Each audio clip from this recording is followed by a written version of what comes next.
মাঝে মাঝে মনটা চাই গ্রামের বাড়ি চলে যাই। গ্রামে আমার বিশাল বড় একটা বাড়ি থাকতো, বাড়ির চারপাশে আমি আমার মনের মতো করে সবজি চাষ করতাম। বাড়ির সামনেই থাকতো বিশাল বড় একটা পুকুর গাঁট বাঁধানো, সেখানে আমি মাছ চাষ করতাম। গরু ছাগল হাঁস মুরগি সব কিছু আমার থাকতো, একদম ন্যাচারাল পরিবেশে জীবনটা পার করতে পারতাম। আসলে এগুলো চিন্তা ভাবনা করে লাভ নাই, এগুলো হুদা কল্পনা জল্পনা। যাই হোক, এখানে মনে করেন আমার যে ছাদটা, এই ছাদটাকে আমি একটু হলেও মানে গ্রামীণ পরিবেশে রাখার চেষ্টা করছি। মানে গ্রামের যে জিনিসগুলো সহজলভ্য, যেমন কচু পাতা পুঁই শাক কলমি শাক, তারপরে আপনার হেলাঞ্চি শাক, এই জিনিসগুলো ছাদে রাখার চেষ্টা করি, একদম সহজলভ্য ন্যাচারাল জিনিস। আর এগুলো কিন্তু ছাদে হয়ও বেশ ভালো। যাক, আজকে ছাদের থেকে কচু পাতা তুলতে আসছিলাম, এই ছাদের কচু পাতাগুলো কিন্তু আমি নিজে হাতে লাগাইছি। আর প্রায়ই কিন্তু আমি এই কচু পাতাগুলো খাই।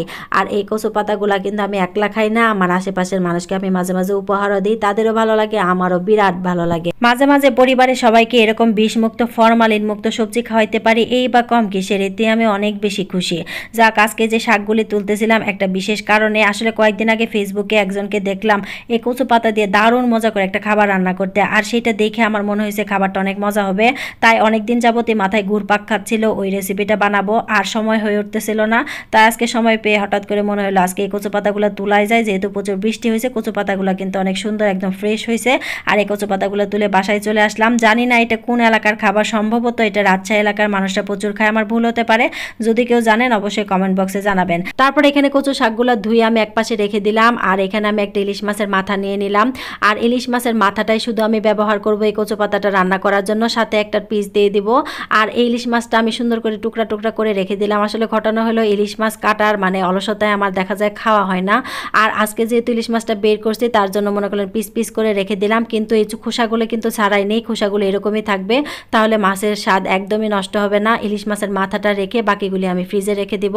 আর এখানে যে শাকগুলি নিয়েছিলাম সেগুলো ধুয়ে একটা কড়াইয়ের মধ্যে দিয়ে দিলাম। তারপর এখানে দিয়ে দিব এই যে স্পেশাল জিনিস, সেটা হলো মসুরের ডাল।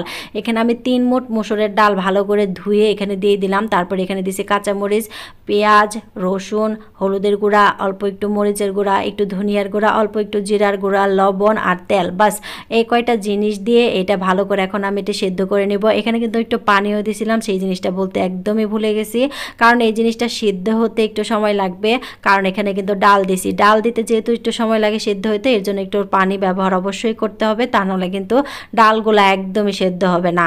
আর এটা সেদ্ধ করতে হবে একটু সময় নিয়ে, নাহলে কিন্তু গলা চুলকাবে। এর জন্য মনে করলাম সব কিছু দিয়ে ঢেকে দিয়ে দিলাম এটা সেদ্ধ হওয়ার জন্য। তারপরে কিছুক্ষণ পর ডাল আর শাকটা যখন ভালো করে সিদ্ধ হয়ে যাবে, তখন একটা ঘুটনির সাহায্যে এটা ভালো করে ঘুটা দিয়ে নেব, মানে ডাল আর শাক এটা সুন্দর করে মিশে যাওয়া পর্যন্ত এটা ঘুটা দিয়ে নেব। আসলে শাকটা সিদ্ধ হয়ে গেলে এটা ঘুটা দিলে মেশাতে বেশি একটা সময় লাগে না, খুবই অল্প সময়ের মধ্যে এই কাজটা করা যায়। তারপরে এখানে সব কিছু সুন্দর করে ঘুটাকাটি দিয়ে এখানে দিয়ে দিব হলো গিয়ে মাছগুলো একটু ভুনা করে নিব।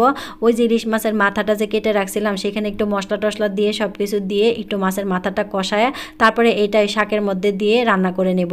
তারপরে এখানে মশলা কষিয়ে তারপরে মাছের মাথাগুলো দিয়ে দিলাম। মাছের মাথাগুলো ভালো করে একটু কষানো হয়ে গেলে একটু পানি দিয়ে দিব। আসলে ইলিশ মাছের মাথা রান্না করতে বেশি একটা সময় লাগে না, অল্প সময়ের মধ্যে রান্না হয়ে যায়। তবে এখানে মশলা টশলা ভালো করে ঢোকানোর জন্য আমি একটুখানি কষায় নিছি বেশিক্ষণ। তারপরে সবগুলি মশলা আর হলো মাছ দিয়ে দিব ওই শাকের মধ্যে।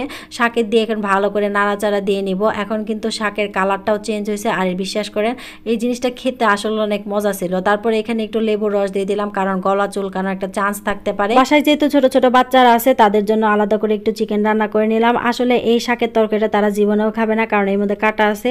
আর যেহেতু কাঁটা আছে আমিও তাদের না দেওয়ার চেষ্টা করি, কারণ একবার যদি গলার ভিতরে কাঁটার ভয় ঢুকে যায় তাহলে আর মাছ খাইতে চাবে না। আমার বড় ছেলেটার সেম এই ঘটনা ঘটছিল, একবার গলার মধ্যে কাঁটা আটকে গেছে, তো সে অনেক দিন মাছ খায় নাই। যাই হোক, এই ভয়ে আমি তাদেরকে কোনো কাঁটাওয়ালা মাছ একদমই দেই না। এই জন্য তাদের জন্য আলাদা করে একটু চিকেন রান্না করে নিলাম। এখানে মশলা টশলা ভালো করে কষানো হয়ে গেলে এখানে মুরগিটা দিয়ে দিলাম। মুরগিটা দিয়ে একটু ভালো করে কষায় টষায় তারপরে এটা রান্না করে নিব। আসলে বাচ্চাদের জন্য সবসময় আলাদা কিছু করি এরকম না, সবসময় আমাদের যে খাবার খায় তাদেরকে সেটাই খাওয়ানোর চেষ্টা করি।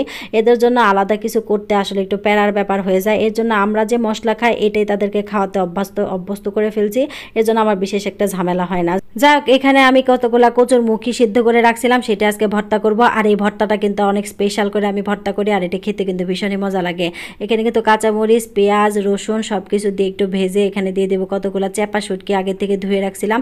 3-4টা চ্যাপা শুটকি দিয়ে এটা ভালো করে ভেজে তারপর এখানে কয়েকটা শুকনা মরিচ দিয়ে দিলাম। আসলে শুকনা মরিচটা আরও আগে দেওয়া দরকার ছিল, তাহলে মশমশা করে ভাজা হইতো, তাহলে জিনিসটা আরও ভালো হইতো। কাঁচামরিচ আর শুকনা মরিচ দুইটার কম্বিনেশন একসাথে কিন্তু বিরাট খাইতে মজা হয়। তারপর এখানে সব কিছু সুন্দর করে মেখে নিব। যে ভাজা পেঁয়াজ, রসুন, শুকনা মরিচ, কাঁচামরিচ যা যা নিয়েছিলাম সব কিছু এখন এই কচুরমুখির সাথে সুন্দর করে মেখে তারপর একটু সরিষার তেল দিয়ে, একটু লবণ কম হয়েছিল সেই লবণটাও দিয়ে সুন্দর করে মেখে এই ভর্তাটা করে নিলাম। বিশ্বাস করবেন না, দুপুরবেলা এই ভর্তাটা অনেক মজা হয়েছিল, ভীষণই খেতে ভালো হয়েছিল। যাক, অবশেষে আমার রান্নাবান্না কমপ্লিট। অনেকে জিজ্ঞেস করতে পারেন শাকের এই তরকারিটা যে রান্না করলাম এটা আসলে খেতে কেমন ছিল। এক একজনের মুখের রুচি এক এক রকম। আমার কাছে ব্যক্তিগতভাবে খাবারটা অনেক বেশি মজা লাগছে। আপনার কাছে কেমন লাগবে আমি সত্যিই জানি না, কিন্তু আমার অভিজ্ঞতা থেকে আমি বলতেছি খাবারটা অনেক মজার। তার থেকে বড় কথা হলো খাবারটা কিন্তু অনেক পুষ্টিকর। যেহেতু এখানে শাক আছে, ডাল আছে, মাছ আছে, তার মানে এটা অনায়াসে একটা পুষ্টিকর খাবার। আর যারা রক্ত স্বল্পতায় ভুগতেছেন তারা খেতে পারেন, যারা রক্ত স্বল্পতায় ভুগছেন না তারাও খেতে পারেন। যাক, আমার ভিডিওটা কেমন লাগলো অবশ্যই জানাবেন। ভালো লাগলে আমার পেজটাকে ফলো দিয়ে রাখবেন। আল্লাহ হাফেজ।